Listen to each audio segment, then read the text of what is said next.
Episode को start करने से पहले एक बात मैं तुम्हें कहना चाहता हूँ। ये एपिसोड बहुत ज्यादा ऑसम है। तक का सबसे ज्यादा इंटरेस्टिंग एपिसोड मुझे यही लगा। तो इसलिए मैं उम्मीद करता हूँ कि तुम लोग इस एपिसोड को लास्ट तक देखोगे। साथ ही अगर तुम लोगों ने इसके पहले वाले एपिसोड को अब तक नहीं देखा हो तो देख लेना, क्योंकि बहुत इंपॉर्टेंट होता है। या तुम लोग चेक कर सकते हो हमारे प्लेलिस्ट को या फिर वीडियोस को, तुम्हें इसके सारे एपिसोड देखने के लिए मिल जाएंगे। तो अब तक नहीं देखे हो तो देख लेना। पहले वाले एपिसोड में तुम लोगों ने देखा था क्रिस का हाल बहुत बुरा हो गया था। रेक्स डिमन जैसा हो गया था, उसका बीस्ट एक अलग ही लेवल पे आ चुका था और वो दोनों मिलकर क्रिस को मार रहे थे। भाई क्या होने वाला है इसको हम लोग जानेंगे। एपिसोड का स्टार्टिंग में होता है और हमें दिखाया जाता है, कहानी आ जाता है फ्लैशबैक में। रेक्स को अपना अंडा मिलता है, ऑब्वियसली डायनासोर का है, यानी जो उसका फेमिलियर है उसका ही है, और उसको पाकर रेक्स बहुत हैप्पी होता है। रेक्स बाकी सबको देखते हैं, जहाँ पर बाकी सब लोग अपने फेमिलियर के साथ बहुत मजे कर रहे होते हैं, और उसको देखकर रेक्स कहता है ये लोग मेरे सामने कुछ भी नहीं होने वाले, यानी मेरा एक बहुत बड़ा है और उस तरफ से मेरा फेमिलियर भी बहुत भयंकर होगा, यानी मैं बहुत पावरफुल होने वाला हूँ। और ऐसे ही वो अपने आप को कहता है और वो इधर से जाने लग जाता है। और इसी बीच इधर आ जाए क्रिस और वो कहती है एक तो बहुत ज्यादा ह्यूज है, यानी इसके अंदर से बहुत ज्यादा अच्छा फेमिलियर बाहर आने वाला है। और इसको देखकर रेक्स भी बहुत ज्यादा शॉक हो जाता है, क्योंकि क्रिस तब के टाइम में भी एक टॉपर ही थी, यानी क्रिस के पास पहले भी बहुत ज्यादा पावर था। क्रिस इंटेलिजेंट थी और उसके कारण ही रेक्स के पास क्रिस आ गई और वो ऐसे बातें कर रही है, और उसको देखकर रेक्स बहुत हैप्पी होता है और वो दोनों ऐसे फ्रेंड बन जाते हैं। यानी तुम लोग कह सकते हो जो उन लोगों का फ्रेंडशिप था या फिर बॉन्डिंग था वो पहले से बहुत अच्छा था। कहानी आज प्रेजेंट में जहाँ पर मैं दिखा चला इसके साथ ही फर्मिल देख रहे होते हैं डिजर्ट को, क्योंकि फर्मिल को मीठा खाना बहुत अच्छा लगता है। इसका फर्मिल एल को अपने पास बुलाती है और वो कहती है ये डिजर्ट बहुत ज्यादा अच्छे लग रहे हैं, यानी इसको ले लो। और इसका एल कहता है नहीं फर्मिल, तुम्हें डाइट करना होगा क्योंकि तुम्हारे लिए बहुत इंपॉर्टेंट है, तुम बहुत मोटी हो गई हो। इसके फर्मिल कहती है नहीं ये बहुत ज्यादा अच्छे हैं और ये खाने में बहुत अच्छे लगेंगे। और इसके बाद एल कहता है तुम्हें डाइट करना ही होगा और इसके कारण मैं इसको नहीं खरीद सकता। क्या इसको सुनकर फर्मिल बहुत अपसेट होती है, फर्मिल चुप हो जाते हैं। इसको एल देखते फर्मिल को, जहाँ पर फर्मिल अपसेट हो गई थी, और उसको देखकर एल कहता है ठीक है अगर ऐसे बात है तो वो खरीद के देगा।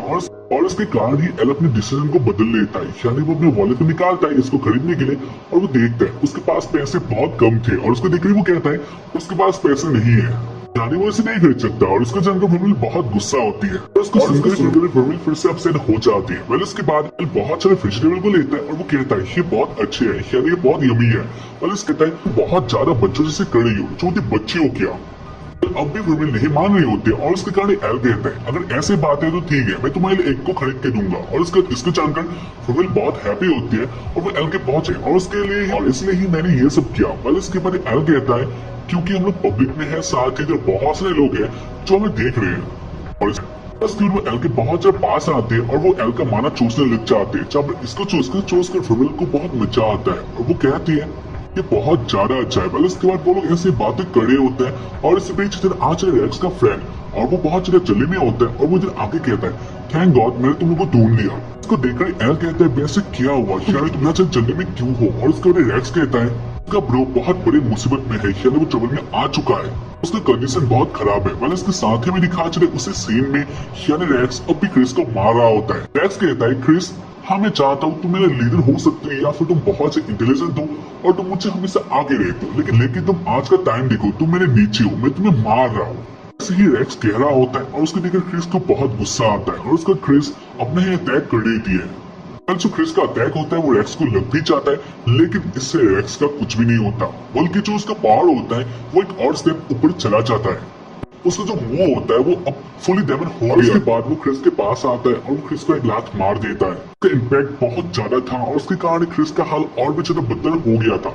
साथ ही रेक्स कह रहा होता है वो केयर नहीं करता, उसके बाद जान से मार ही देता है। लेकिन इसी बीच वो एक आवाज को सुनता है, यानी को इसके पीछे से आ गया था, और उसके बारे में देखता है इधर आ गए थे रेक्स का वो फ्रेंड एल और फर्मिल, और उसको देखकर वो गुस्सा हो जाने के लिए इधर आ गए हो, लेकिन ऐसा नहीं होने वाला, यानी मैं बहुत पावरफुल हूँ। और उसके बाद वो क्रिस को छोड़ देता है, और उसके बाद क्रिस नीचे गिर जाती है। वैसे तुम लोग भाग जाओ नहीं तो बहुत बुरा होने वाला है। और उसके बाद क्रिस अपनी आंखें बंद कर लेती है, यानी क्रिस बेहोश हो गई थी। और इसको देखकर एल को बहुत गुस्सा आता है। साथ ही हमें दिखा चले रेक्स को, जहाँ पर वो कह रहा होता है मुझे तुम दोनों को नहीं देखना, तुम दोनों को हेट करता हूँ। और वो बात कर रहा था एल और फर्मिल के बारे में, क्योंकि उन दोनों ने भी रेक्स के साथ फाइट किया था। इसके बाद रेक्स अपने पावर में आ रहा होता है, यानी उससे और भी ज्यादा गुस्सा आ रहा होता है। साथ ही एल और फर्मिल भी अलर्ट हो चुके थे, लेकिन इसके बाद भी उन दोनों के पास इतना ज्यादा पावर नहीं था जितने रेक्स के पास था। यानी वो दोनों में जमीन में आ चुके थे, लेकिन इसी बीच हमें दिखा इधर एक बंदी आसानी से रेक्स को हरा देती है और ये होती है प्रेसिडेंट। प्रेसिडेंट बहुत ज्यादा पावरफुल है। मतलब इसके बाद वो क्रिस के पास आते हैं और वो कहते हैं क्रिस क्या तुम ठीक हो, और इसके बाद क्रिस कहती है हाँ थोड़ा थोड़ा। well, इसके बाद प्रेसिडेंट कहती है ऐसे तुम्हारा ओपोनेंट इतना ज्यादा पावरफुल भी नहीं था, यानी तुम इससे भी ज्यादा अच्छा कर सकती थी, ये बहुत वीक था। तो कहता है ये टाइम इन सारी बातों का नहीं है। well, इसके बाद वो लोग देखते हैं एक्स धीरे धीरे नॉर्मल होने लग गया था, साथ ही वो कह रहा होता है वो किसी को नहीं छोड़ेगा, उसको बहुत ज्यादा गुस्सा आ रहा है। लेकिन इसके बाद ही वो गिर जाता है, यानी जो उसके अंदर का मैजिक था वो खत्म हो चुका था। उसको देखकर क्रिस उसके पास आ जाती है, लेकिन इसके बाद ही वो भी जान लेती है रेक्स भी बेहोश हो गया है। वेल ये सब देखकर फैमिली कुछ सोच रहे होते हैं और उसके बीच प्रेसिडेंट उसके पास आती है और वो कहते हैं क्या तुम लोग कुछ इसके बारे में जानते हो? और उसके बारे में फैमिली कहते हैं हंसते हुए नहीं वो नहीं जानती होती है और वो इधर से चली जाता है। एल इतना ज्यादा हैप्पी नहीं था और उसको देखकर लिलिया कहने लग जाती है एल तुम इतने ज्यादा एक्साइटेड क्यों नहीं हो, तुम्हारे पास एक चांस आने वाला है और उसके कारण तुम्हें पहले चांस में इसको फुल करना होगा, यानी कंप्लीट करना होगा, नहीं तो फिर से रैक्स ऐसे बहुत सारे आएंगे जो कि तुम्हें परेशान करने वाले, तो उसके कारण तुम्हें ये करके दिखाना होगा। एल कहता है हाँ ठीक है, और ऐसे वो बातें करे होते हैं और इसी बीच फॉर्मल कहती है जाना चाहते हैं और वो रेस्ट करना चाहते हैं। एल कहता है ठीक है तुम जा सकते हो, फिर ऐसा ही बात है तू, और उसके बाद फॉर्मल इधर से जाने लग जाते हैं और उसको देखकर बहुत ज्यादा साउट होता है। और लिलिया कहने लग जाते हैं ऐसा तो नहीं होता, यानी ये बहुत स्ट्रेंज है क्योंकि फॉर्मल तुम्हें ऐसे छोड़ के नहीं जाती, ये बहुत अलग सा बात है, जाने क्या हो रहा है। वेल इसके बाद लिलिया फिर से मूड पे आ जाती है और वो कहते हैं वैसे ये हमारा एक चांस है, वेल तुम्हारे साथ नहीं है, यानी हम लोग एक रूम में जाके हैंग आउट कर सकते हैं। हाँ हम लोग ट्राई कर सकते हैं पढ़ाई के रूम में, यानी कोई रूम में जाके पढ़ाई करेंगे, लेकिन वो पढ़ाई नहीं होगा, यानी हम लोग वो करेंगे। फॉर्मल की बातों को सुनकर सोच ही नहीं पाता, लिलिया की बातों को सुनकर सोच ही नहीं पाता लिलिया क्या कह रही है। वेल इसके बाद एल कहता है ठीक है, साथ ही हमें दिखा जाए फॉर्मल को फॉर्मल बाहर से अपने रूम की तरफ जा रहे होते हैं, साथ ही वो सोच रहे होते मिल चुका था इस इंसिडेंट के पीछे कौन हो सकता है, तो ऐसे सोच कर जा रहे होते हैं और इसी बीच वो रास्ते में मिलता है ऑस्पिडियन से। इसको देखकर ही फॉर्मल कहती है वैसे तुम वो ही हो ना, और उसके बाद खड़े हो। फॉर्मल कहती है ये वो जानती है, यानी इसके पीछे ऑस्पिडियन का कोई तो हाथ है, क्योंकि जो ऑस्पिडियन का स्मेल है और उसके साथ ही जो रैक्स का स्मेल आ रहा था वो एक ही डाल चुकी है। वह इसके लिए फॉर्मल जाने लग जाती है। ऑस्पिडियन कहता है वैसे फॉर्मल क्या तुम एल को ये सब बताने वाली हो, और उसके लिए फॉर्मल कहती है नहीं मेरा ये बिजनेस नहीं है, मैं उसको कुछ भी नहीं बताने वाली, बस मैं तुम्हें वार्न करना चाहती हूँ अगर तुमने एल के साथ भी कुछ ऐसा करना चाहा तो इसके बाद मैं तुम्हें जान से मार डालूंगी, तुम RIP होने वाले हो, तो उसके कारण तुम थोड़ा संभल के रहना। इसको सुनकर ऑस्पिडियन साउट हो जाता है, यानी वो एक टाइम के लिए स्टॉप हो जाता है और फॉर्मल कहती है वैसे वो इधर से जा रही है, और उसके बाद वो चाहती है ऐसे ही जाने लग जाते हैं। और उसके बाद में दिखा फॉर्मल के पास एक चीज आ जाता है, यानी एक पेपर का कुछ चीज आ जाता है, और उसको देखकर फॉर्मल डिस्ट्रैक्ट हो जाती है।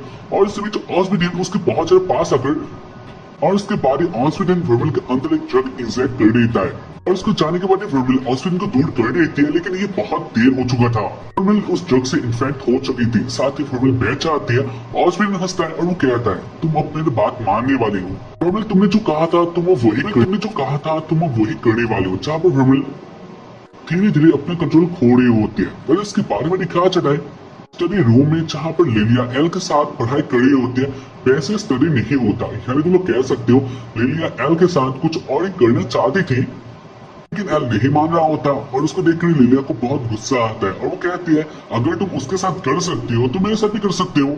ऐसे वो एल के साथ कुछ करने लग जाते हैं, लेकिन इसी बीच जो एल का हाथ होता है वो ग्लो करने लग जाता है, साथ ही उससे एक अलग सा ऑरा बाहर आने लग जाता है जो कि काला था, और इसको लेकर वो दोनों शॉक हो जाते हैं। लिलिया देखते बाहर का हाल बहुत बुरा हो गया था, बहुत अलग हो गया था।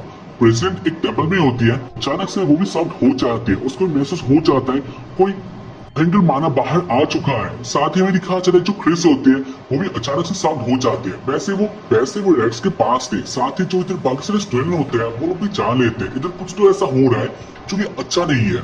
बाहर के पहले का सन्नाटा सब लोग महसूस कर रहे होते हैं, और हमें दिखा चले जो आसमान होता है वो काला हो चुका था। अचानक से सीन आज प्रेसिडेंट के ऊपर जब प्रेसिडेंट बहुत ज्यादा स्पीड से दौड़कर जा रही होती है। प्रेसिडेंट जान गई थी ये सब कहाँ हो रहा है, और उसके बाद वो एक जगह में आ जाते हैं, और इस बीच उसके बाद अचानक से वो भी पेपर का वो क्रिएचर आ जाता है और उसको देखकर पेशेंट उसको एकदम से काट डालती है, यानी उसका 2 पीस हो जाता है। लेकिन इसके बाद जो ये पेपर होता है वो फिर से जॉइन हो जाता है और उसको देखकर ही पेशेंट कहते हैं पेशेंट तुम क्या चाहती हो। जो ये अजीब सा क्रिएचर होता है वो कहने लग जाता है या वो लग जाते हैं वो इससे सगे से आगे प्रेजेंट को नहीं जाने देंगे। और उसके बाद जो ये क्रिएचर होता है वो बहुत सारा हो जाता है और एक साथ मिलकर वो प्रेजेंट को रोक रहा होता है। ऐसे वो सारे मिलकर एक क्रिएचर बन गए थे जो कि बहुत भयंकर था और उसको देखकर प्रेजेंट को बहुत गुस्सा आता है। वैसे इसके बाद हमें दिखाया चले फर्मिल को, और वो एक डेमन हो चुकी थी, यानी गाइस वो बहुत ज्यादा बड़ा डेमन हो चुकी थी और वो अपने कंट्रोल में नहीं होती। दिन उसे कंट्रोल कर रहा होता है, साथ ही वो बहुत ज्यादा हैप्पी होता है, वो पागल जैसा हो जाता है और वो देखते हैं फर्मिल का पावर बहुत ज्यादा ऊपर लेवल का था। एक ही अटैक से जगह तबाह हो रहा था, इम्पैक्ट बहुत ज्यादा होता है और उसको देखकर ऑस्ट्रेलियन बहुत हैप्पी होता है और वो कहता है वो किसी को नहीं छोड़ने वाला। साथ ही में दिखा चला है एल दौड़कर आ रहा होता है जहाँ पर एल के मुंह पर साफ साफ खौफ था और उसके हाथ से अभी भी वो काला माला बाहर आ रहा था। तो उसके बाद क्या होने वाला है, उसके बाद क्या होने वाला है मुझे नहीं पता, लेकिन गाइस एपिसोड बहुत ज्यादा औसम था, मुझे बहुत ज्यादा पसंद आया। अब तक का सबसे इंटरेस्टिंग एपिसोड तुम लोग इसको कह सकते हो। बाकी यार सब लोग जानेंगे इसके बाद वाले एपिसोड में क्या होने वाला है और तब तक के लिए चैनल को सब्सक्राइब करो। अगर एपिसोड देख रहे चैनल तो एपिसोड को लाइक करो और साथ ही कुछ कहना चाहते हो हमें तो कमेंट करना मत भूलना, क्योंकि इंपॉर्टेंट है, यानी तुम्हें करके भी मजा आएगा। और इसके बाद वाले एपिसोड में और तब तक के लिए बाय सायोनारा।